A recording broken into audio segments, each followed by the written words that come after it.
Hello everyone, my name is Tejas Sharma. Today we are going to review a book by Chetan Bhagat, and the name of the book is What Young India Wants. Chetan Bhagat is the author of 5 novels. He is the most lovable author of our times. In this book, he has presented before us the picture of India, and this is the picture which is in the dream of every young Indian. He describes the vision of India right from politics to education. He articulates the definition of values and culture. He also tells us that what young India aspires. The most remarkable thing that I have noticed is that he focuses on the education of the youth. He exposes how rich students secure admissions in reputed institutions by foul means. He urges the government to have good relations with neighboring countries so that we do not have to spend much on our defense budget.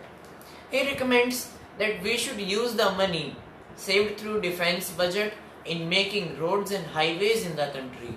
He wonders that we train our engineers, doctors and officers in colleges, but there is no minimum educational qualification to be a good politician or leaders. Our author focuses on literacy because if the youth will be literate and well educated, then they will elect politicians who are accountable to them. He also believes that we should elect our leaders irrespective of their caste, creed and religion. Only well-aware public can lead its nation onto the path of progress. Commenting on agricultural sector, he suggests that we can increase the income of farmers if we frame policies as per their interest. But sadly, Indian politicians offer subsidies to farmers to secure votes in election. The author also shows how big business houses manage the licenses from the government by offering huge bribes to politicians. This is the reason why innovation and startups by young entrepreneurs take a back seat.